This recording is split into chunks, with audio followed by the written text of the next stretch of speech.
Une délégation du ministère de l'Éducation nationale et de l'alphabétisation explique à la faveur d'une tournée les nouvelles dispositions des COJES. En Ukraine, les horreurs de la guerre se font sentir dans un hôpital pour enfants. Bonsoir, merci de suivre le 19h.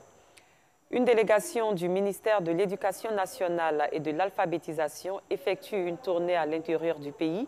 Objectif, expliquer les nouvelles dispositions des COJES, comité de gestion des établissements scolaires, mais également sensibiliser les acteurs du système éducatif à la notion de gratuité de l'école. Toutes ces actions pour, à terme, une école de qualité en Côte d'Ivoire. Anicette Konon-Blessing.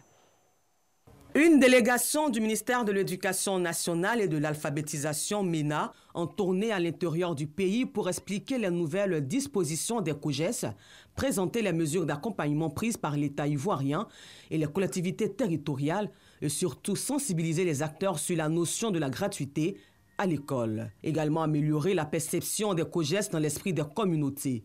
Nous avons insisté pour expliquer aux uns aux autres le bien fondé de la réforme, indiquer également tous les aspects à mettre en œuvre pour que cette réforme-là vive et qu'elle marche, n'est-ce pas, d'une façon très forte, sauf que nous l'en ignorons. Cette mission nous a éclairé sur le rôle de chacun de nous. Les COJES pourront, je pense, fonctionner sans toutes ces interprétations dans le bon sens. Nous nous en félicitons et nous disons merci infiniment à Madame la ministre d'avoir diligenté cette mission.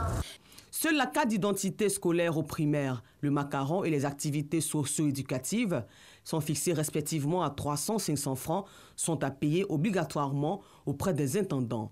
Si, en dépit, n'est-ce pas, de ces explications, certains s'aventuraient à prendre le contre-pied de ce qui est prescrit, et ils s'exposeraient bien entendu à la rigueur des règles qui nous ont été présentées à l'ensemble. Le ministère de l'Éducation nationale et de l'alphabétisation entend donc compter sur l'implication de tous les acteurs du monde éducatif pour une école d'excellence.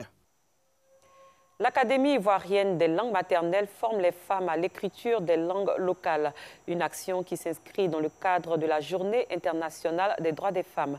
Elle vise à amener les femmes à s'approprier leurs droits fondamentaux à travers la maîtrise de leur langue maternelle. Joël Gossé.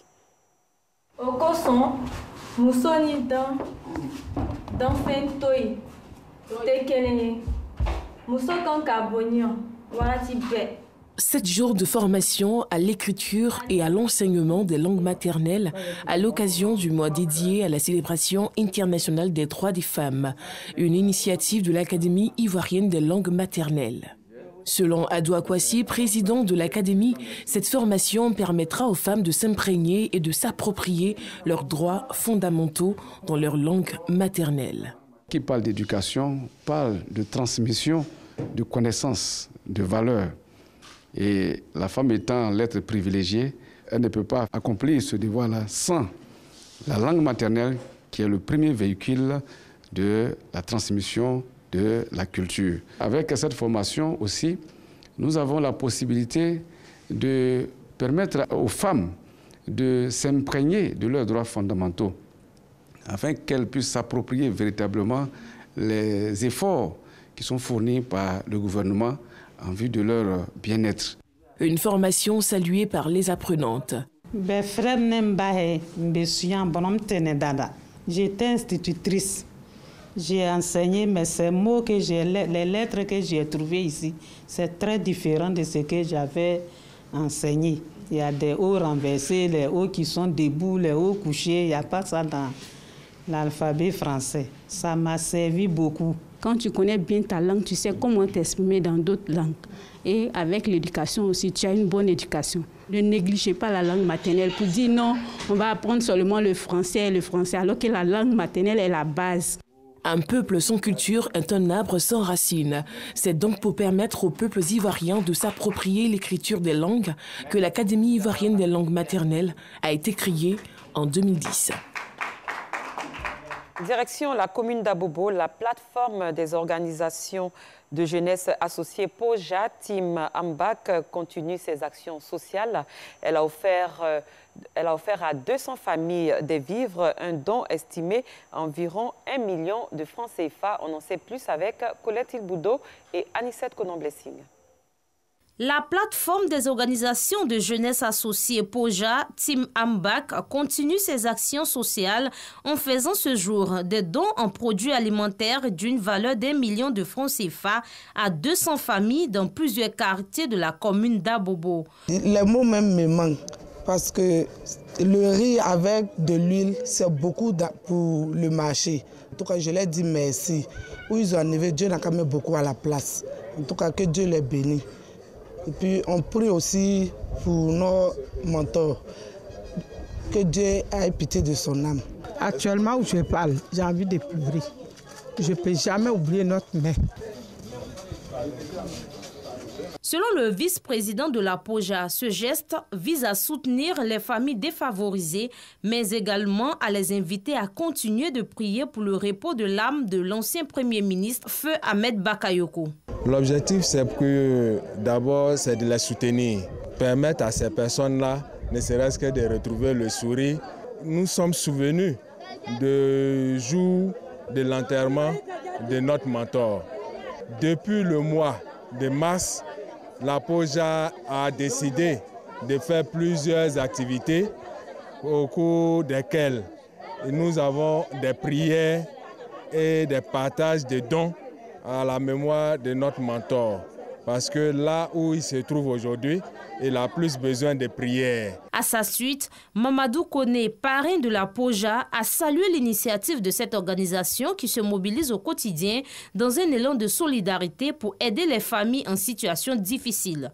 Dans sa dynamique du partage, la POJA entend sillonner tous les quartiers de la commune d'Abobo pour venir en aide aux personnes en situation difficile. La troisième réunion du conseil municipal de Cocody au titre de l'année 2022 s'est tenue au sein de la mairie. 8 points dont la lecture et l'adoption du procès verbal de la réunion du conseil municipal du 9 novembre 2021 étaient à l'ordre du jour.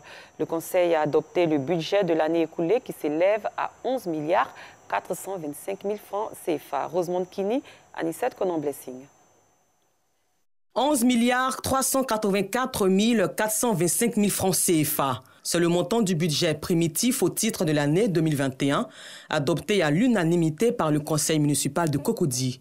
Ce budget a été reparti en 2 actions, comprenant les projets d'investissement lancés par appel d'offres et au taux de recouvrement. C'est la gestion de ce que nous avons, c'est le recouvrement qui a été fait de façon correcte, c'est certaines, comment on appelle ça, les ajustements en fonction des marchés que nous avons pu récupérer par-ci à gauche, à droite, qui nous a permis d'avoir cet excédent et de rentrer, si vous voulez, non seulement dans nos fonds, de nous permettre de réaliser encore d'autres projets pour les administrer au niveau de 2022. Nous allons continuer à les doter de ce matériel roulant afin qu'ils puissent survenir à leur travail.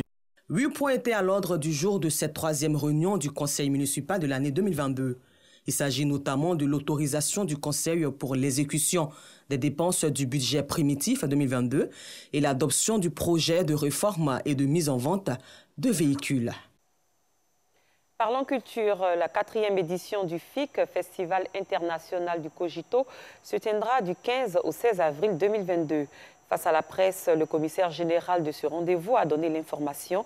Cet événement culturel qui se tient pendant le week-end pascal vise à valoriser la culture dans toute sa diversité, comme nous le fait savoir Georgette Ido Fofana. 3 jours de festival pour valoriser la culture ivoirienne dans toute sa diversité. Dénommé FIC, Festival international du Cogito, ce rendez-vous culturel se tiendra du 15 au 17 avril 2022 dans la commune de Yopougon. L'objectif de ce festival-là, c'est pour d'abord transgresser ce que nous avons comme coutume, ce que nous avons comme secret, ce que nous avons comme cachet, ce qui se fait dans la tradition au village, en ville.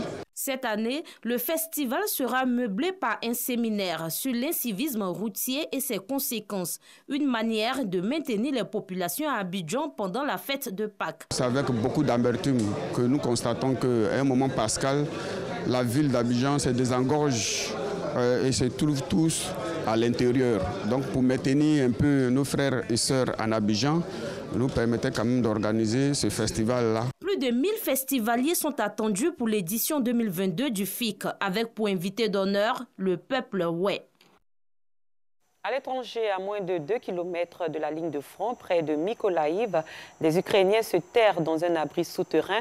Si une bonne partie de la population de la ville de 500 000 habitants a fui, eux se déclarent déterminés à tenir. Cet hôpital pédiatrique est le plus grand du pays. Il est en première ligne du traumatisme de la guerre. C'est ici que Volodymyr, fils de Natalia, est soigné. Il a miraculeusement survécu alors que la voiture dans laquelle il était a été criblée de balles. Mon mari et mon neveu ont été tués. Ils avaient 6 ans. Son visage était blessé, sa mâchoire était cassée, son nez était cassé, sa jambe aussi. Son bras était touché, sa jambe en 2 endroits, ainsi que son autre jambe, et il avait 1 ou 2 balles dans le dos. Je ne m'en souviens plus. Selon Kiev, la Russie a effectué 91 frappes de missiles et 1403 raids aériens depuis le début de l'invasion. C'est vraiment difficile. C'est un défi. Nous vivons à l'hôpital, nous ne rentrons pas chez nous. Nous sommes disponibles 24 heures sur 24, 7 jours sur 7, à toute heure du jour, de la nuit, du matin, du soir. Nous nous précipitons pour aider les enfants et c'est vraiment terrible et difficile. Depuis le 24 février, plus de 3,2 millions d'Ukrainiens ont pris les routes de l'exil. L'Ukraine, où le secrétaire général de l'ONU, Antonio Guterres, a déclaré ce mardi qu'il est temps de mettre fin à, je cite, la guerre absurde déclenchée par l'invasion de l'Ukraine par la Russie il y a 1 mois.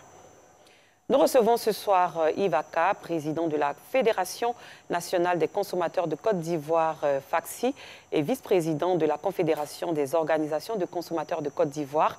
Avec lui, nous allons débattre de la cherté de la vie et des actions menées par les organisations de consommateurs. Bonsoir Yves Aka. Bonsoir madame. Merci d'être avec nous ce soir sur ce plateau. Merci, c'est nous qui vous remercions. Je vous propose tout d'abord de suivre ce reportage proposé par Alassane Drabo.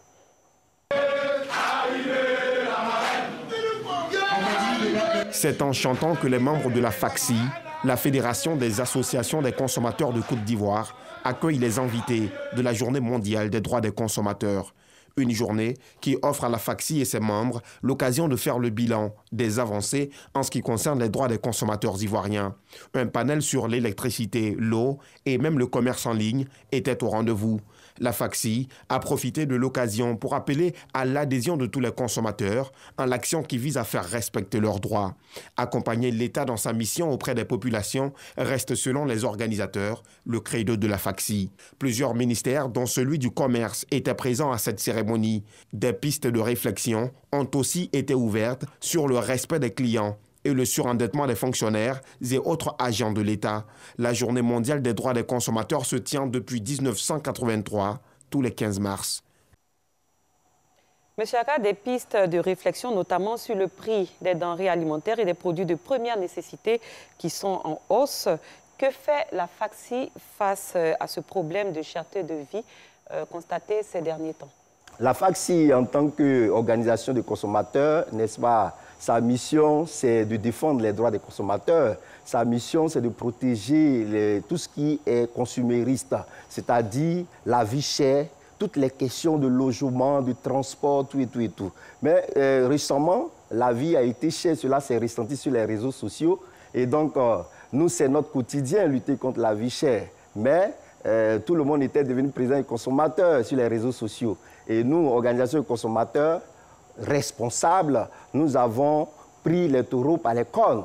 Et donc, depuis le 24 février, nous avons rencontré le Premier ministre qui nous a vraiment donné, accordé son audience. Et justement, quels sont les acquis à l'issue de cette rencontre? À l'issue de cette rencontre, vous savez, la loi qui gouverne les prix en Côte d'Ivoire, c'est la loi 91-999 du 27 décembre 1991 relative à la concurrence. La loi dit que les prix des biens et services sont déterminés par le libre jeu de la concurrence. Ça veut dire depuis 1991, les prix sont libres.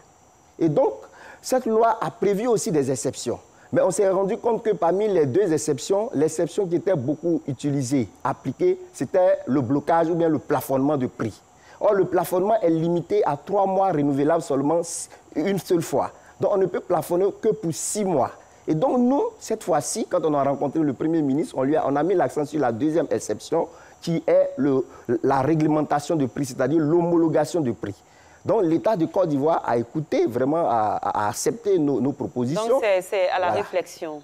C'est à la réflexion, c'est peut-être en cours. Mais des décrets sont déjà en train d'être pris. Très bonne nouvelle, très bonne nouvelle. La journée internationale des droits des consommateurs, c'était le 15 mois dernier avec pour thème la finance numérique équitable. Que retenir à la matière? Retenir que nous devons retenir que la finance numérique équitable, c'est une finance qui est inclusive. Vous savez, pour pouvoir ouvrir un compte bancaire de l'autre côté de façon ordinaire, il faut beaucoup de papiers, il faut avoir vraiment un peu de moyens. Et puis, il faut savoir lire et écrire. Mais avec le numérique, le digital, comme on le dit, désormais, avec son téléphone portable, on peut avoir un compte numérique. Avec son smartphone, avec sa tablette, avec son ordinateur, on peut avoir un compte numérique. Donc, le mobile money, par exemple, vous partez acheter en ligne.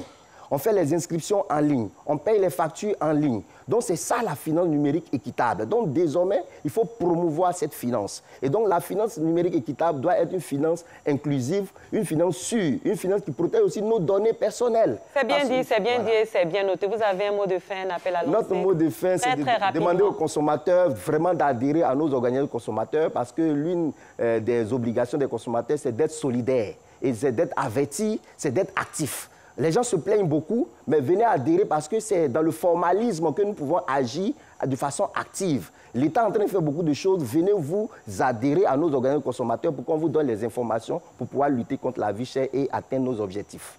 Merci infiniment, Monsieur Aka Yves. Merci d'être venu ce soir sur notre plateau. C'était un plaisir. Merci, merci, madame. Fin de cette édition. Merci de l'avoir suivi. Très bonne soirée. À demain à la même heure.